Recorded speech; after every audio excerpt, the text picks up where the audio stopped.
Hello friends, good morning everyone. Hope you all are doing well today. आज के हमारे video का topic BNS का सेक्शन 99 है, जो कि बात करता है buying child for purpose of prostitution. तो यहाँ पे ऐसी सिचुएशन की बात की जा रही है जहाँ जिसका मेन पर्पस होता है बच्चे को ख़रीदने का, जो फीमेल बेसिकली फ़ीमेल चाइल्ड है। बट ये सेक्शन 99 फीमेल और मेल को के बीच में डिफ्रेंशिएट नहीं करता। यहाँ पे दोनों में से कोई भी हो सकता है। तो ऐसे मतलब जिनकी एज बच्चे की 18 से बिलो हो, उनको ख़रीदा जा रहा है प्रोस्टिट्यूशन के कराने के लिए। और ये जैसे कोई व्यक्ति उसको ख़रीद रहा है और बोल रहा है कि अभी मैं इसको किसी और वे में लाइक झूठ बोल के उसके पेरेंट्स से ले जा रहा है दूर उनको, और बाद में उसका जो मेन पर्पस और मोटिव है कि उस बच्चे को फ्यूचर में प्रोस्टिट्यूशन की एक्टिविटीज़ में ही इन्वॉल्व कराएगा। तो ये सेक्शन 99 ऑफ बीएनएस यहाँ पे डील करेगा उस सिचुएशन में, और उस पर्सन को सज़ा मिलेगी जिसकी अवधि 7 साल से 14 साल तक जा सकती है।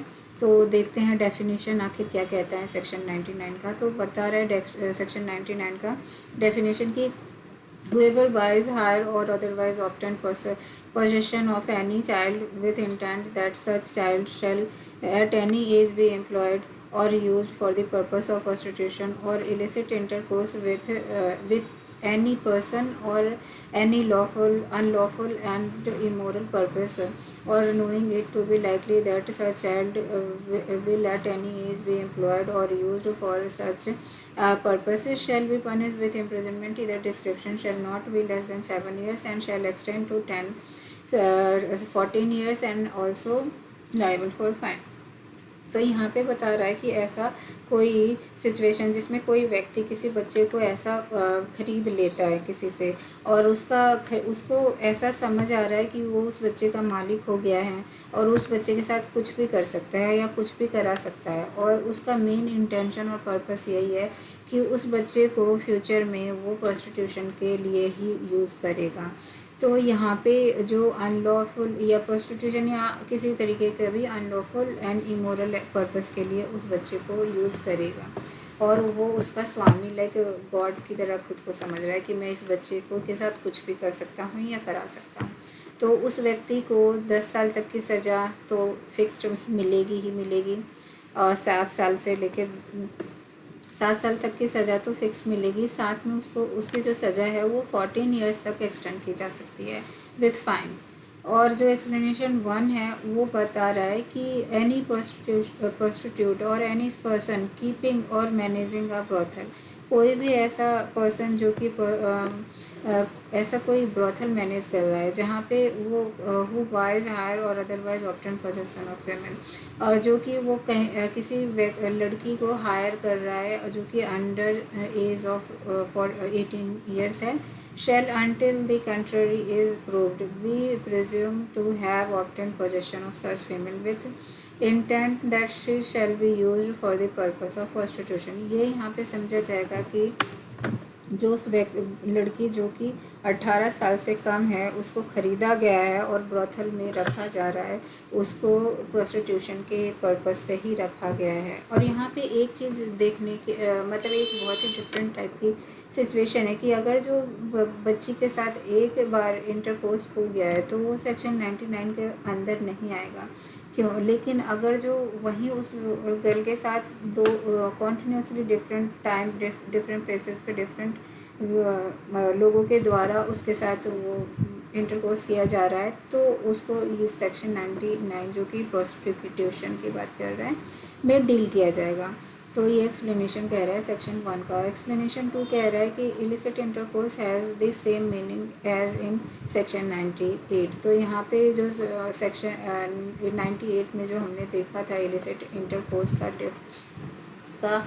डेफिनेशन वही इस सेक्शन 99 में भी था। तो सेक्शन 98 में बेसिकली हमने इलिसिट इंटरकोर्स का डेफिनेशन ये देखा था कि इमोरल एक्टिविटीज़ में उस बच्ची को इन्वॉल्व करना है, और उसका मेन पर्पस यही है कि उसको प्रोस्टिट्यूशन की फील्ड में धकेला जाए, उसको एम्प्लॉयड करवाया जा सके as a sexual weapon for different persons. तो उसको प्रोस्टिट्यूशन के अंदर अंतर्गत डील किया जाएगा उस पर्सन को जो भी उस बच्चे से या चाइल्ड से ऐसा करने के लिए कह रहा है। तो ये सेक्शन 99 का एक्सप्लेनेशन 1 और 2 कहते हैं। उसके बाद ये जो सेक्शन है वो एक बहुत ही डिफरेंट गंभीर टाइप का मैटर है, जो कि एक्सेप्शनेबल नहीं है। किसी भी सिचुएशन में अगर जो कोई व्यक्ति कहे कि हमने तो इस बच्चे को इसके पेरेंट्स से ही ख़रीदा था और इसकी कंसेंट भी थी, और लाइक जैसे स्टार्टिंग में ही मतलब हमने समझा था कि कोई पर्सन उस बच्चे को ख़रीद रहा है इस इंटेंट से कि वो तो फ्यूचर में उसका स्वामी है और वो तो कुछ भी करेगा जो भी करना चाहता है या कराना चाहता है उस बच्चे से, तो वैसा नहीं होगा।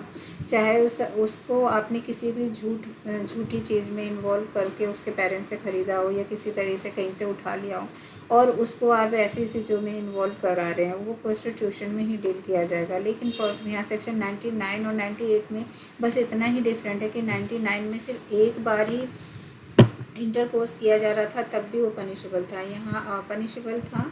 और वो सेक्शन 98 में selling child for purpose of prostitution में इन्वॉल्व हो रहा था। लेकिन यहाँ पे जो सेक्शन 99 है वो बाइंग में बात कर रहा है कि आपने अगर एक बार बच्चे के साथ हुआ है इंटरकोर्स तो वो buying child for purpose of prostitution नहीं माना जाएगा। यहाँ पे ये जब तक कि उसके साथ डिफरेंट सिचुएशन में डिफरेंट पर्सन के साथ वो कॉन्टीन्यूसली वो चीज़ें रिपीट नहीं हो रही है तब तक सेक्शन 98 के अंदर फॉल नहीं करेगा। पर इस जो भी पर्सन ऐसा करता हुआ पाया जाएगा उसको 7 साल तक की सज़ा मिलेगी, जो कि एक्सटेंड हो जाएगी 14 साल तक, और फाइन भी हो सकता है। और कॉग्निजेबल है, ये नॉन कंपाउंडेबल है, नॉन बेलेबल है और tribal by court of session है ये सेक्शन।